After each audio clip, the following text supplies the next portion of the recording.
Hi, my queer little bookworm. I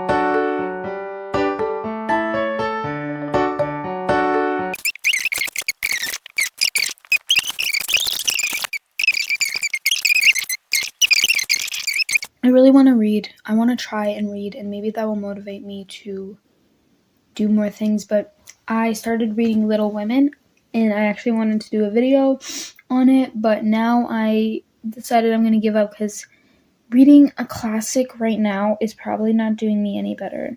And now I also started reading a romance book on my iPad. Don't care for it. So I think I know what book I want to start, and I need to start it so then I can gain motivation to read. The camera angle is just so amazing. I'm gonna go now.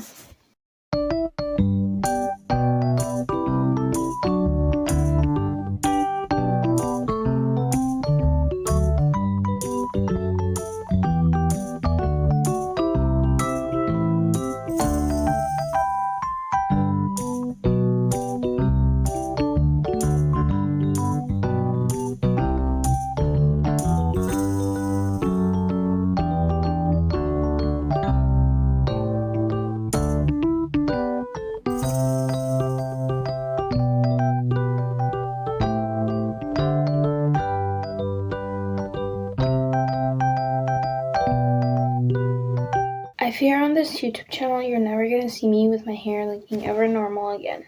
Okay, so I was just interrupted by my dad opening my door and burping 50,000 times. But let me give you my thoughts on Just Friends by Heyy fam. I started this and I got till page 149.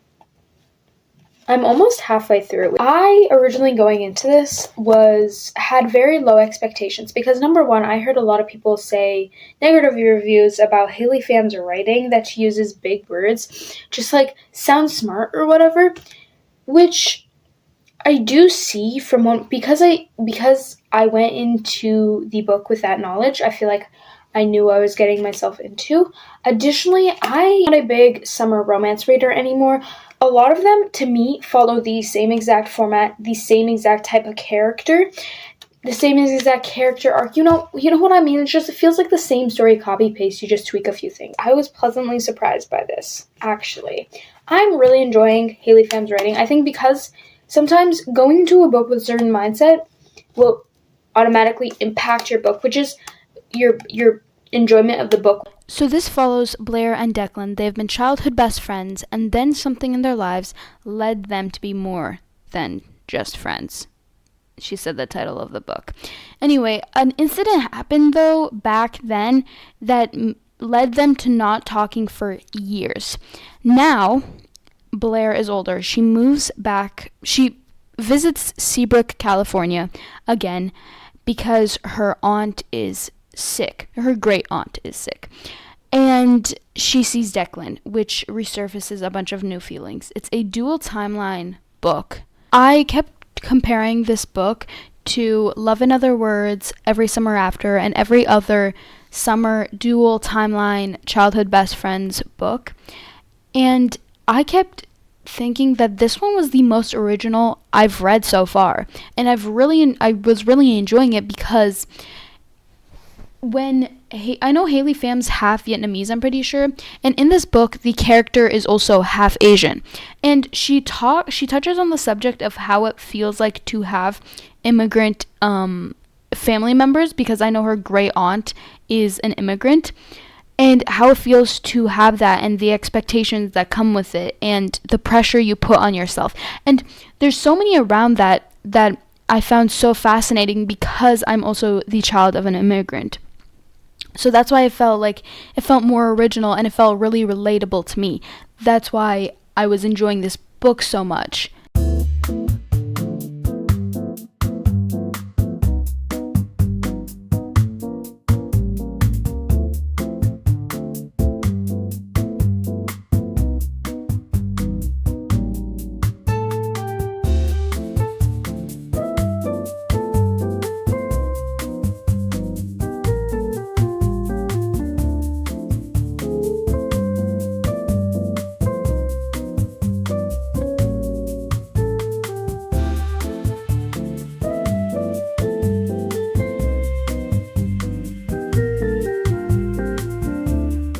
I tried to film this clip 50 times, and for some reason, something always goes wrong. So, perfect. Just Friends by Heyy fam. This is what we're looking like annotations-wise. I finally finished the book. I annotated a lot out of this book. I annotated the crap out of it. I want to say, this was a really good book. Listen, I might be a little biased because I'm, like, I love Heyy fam so much, and I love her so much. But I really enjoyed it. I'm going to rate it 4 stars. I mean, it could be bumped down to, like, a 3.75 or a 3.5, but I'm trying not to be, like, overly specific with my ratings this year. If I didn't enjoy this book, then things would have went downhill really quickly. Because at that point, this time last week is when I picked up this book, and I was like, if I try and read, I'm going to crash out. But if I try and read, and the book I'm reading isn't good, then I'm genuinely actually gonna, like, yeah, it's not gonna be good. So reading this and actually enjoying it really put me in a good mood and actually made me want to crave, like, it made me crave reading, which is great. Like, I wanted, genuinely, when I was on the school bus, I was like, I kind of want to stop time so I can still be on my school bus and read, because this is so much fun. And it is like a light, fluffy romance to turn your brain off, but I feel like there's also, we still can't brush over the fact that the main character is going through grief. As I said before, and I'll say it again, the only thing that really kind of bothered me a little bit was because she didn't, when in the past timeline, I wanted her to include a little bit more past timelines, but in the past timeline, she was, it went, you didn't see them stay together for long. You're like, how am I going to root for them if I haven't seen them stay together for long? They were just like, yeah, I mean, we've been friends and I've wanted to date you since, like, I was 7. But you guys dated for, like, 2 months now. You're like, to that made me, I know that sounds like, that's, like, not spoilers. I wouldn't consider that a spoiler because it's vague enough. Hi! It has been a while since I picked up this vlog again, and that is because I filmed 2 other videos in between this vlog. And I've also been reading a few books, like, let's say, borrowed from my school libraries, things like that. So I decided it's finally time to get back on the physical TBR grind. So I'm currently reading As Good as Dead by Holly Jackson. I've been reading this on and off this entire week, and I've only gotten until page 88. This one's quite lengthier than the other books in this series. It's 455 pages, if I'm not mistaken. And I know I've been reading a book for a while and not made much progress in it if it's starting to get beaten up. This is the 3rd and final book in the Good Girl's Guide to Murder trilogy. The first one over here, I read it, I think, sometime in January. And then the second one, I read it in one of my recent vlogs. It was my 24-hour readathon. I'm going to put both of those videos at the end of this video if you want to go watch those. But this is the last and final book, and I'm so sad that this series is going to be over, because after this book, I'm going to be officially done reading every single book on Holly Jackson's backlist. And safe to say, she is one of my favorite authors now. She's my auto read. Explain to you what the first book is about, just so I don't spoil anything. The first one follows Pip, and a few years ago in her town, I think 6 or 7, 6 years ago in her town, Andy Bell got killed by her boyfriend, and then he later offed himself. Now, that is the story that the entire town has run with, but Pip has a feeling that that is not true, and that is not actually what happened. So she goes on the mission to try and solve this thing herself. And the second book follows a different plot line, a different mystery, but it's still, like, somewhat loosely related. And in this one's very, very interesting, the premise, and I'm very intrigued. It does take, like, we're finally getting a little bit more into the meat and potatoes and all of this. And I feel like in this book so far, Pip has done more of, like, self-reflection on herself and who she is, and solving these mysteries and what this means for her. She's done more self-reflection and more inner monologue, and you see how her solving all these mysteries, like both of those mysteries didn't mean nothing to her, and she's not a soulless person, and how those impact herself.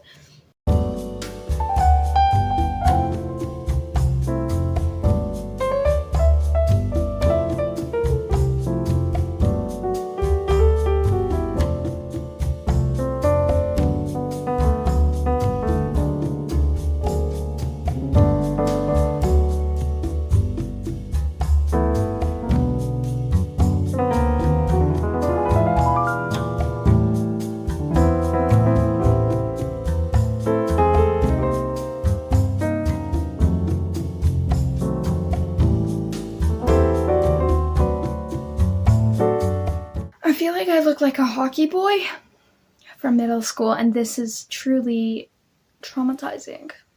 So I'm so sorry. And I wasn't planning on filming today, but I need to tell you guys.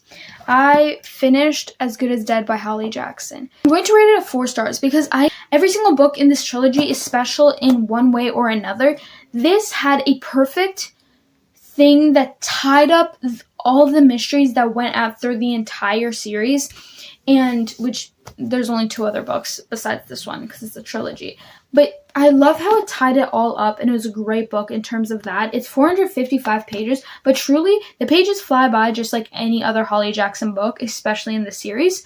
And these 455 pages were packed to the brim, guys. There was every single thing, every single emotion you could experience is in here. So don't worry, especially if you're like really, because at this point you can't help but be emotionally attached to Pip. If you really, really, really, really see yourself in Pip, you're gonna love it even more. And if we were gonna take not even Pip from the start of the series, Pip from the start of this novel to the end of it, there was so much character building and character development done there that it genuinely, like, they're 2 different people. And if we were gonna take Pip from the start of the series, from the first book to this book, completely different people. Oh my goodness. It was amazing. The only reason, because I'm rating 4 stars, this would technically make it my least favorite in the series, because I remember I rated A Good Girl's Guide to Murder, I think a 4.5 or a 4.25, and same goes for Good Girl, Bad Blood. The reason I didn't like this as much was I think it was more character focused in some parts. And I think it was just because, like, the last 30 pages I did not want to read because I did not want the series to end. So I think I'm still going to rate it in the range. I mean, like, back when I read the other books, I would at first rate them 4 stars and then bump it up. But maybe that'll happen to this too, again. But I really love this series, and it holds such a special place in my heart, and I'm so sad that it's over. But there's always, all good things come to an end, is what I've learned. Hi, so I forgot to film an outro to this vlog, but basically, I hope you enjoyed what this reading vlog was, reading my anticipated reads while getting out of my little episode that I had going on. I hope you enjoyed, and let me know if you read any of these books. I definitely recommend both of them. I really, really miss Just Friends. So let me know if you read these books. Go read them. And let me know what you thought about them. Comment anything you want. Be positive, though, because we love it when you do that. Have the most whimsical week ever. I love you. And if you're feeling overwhelmed or overstimulated today, go outside, touch some grass, and I'll be here when you get back.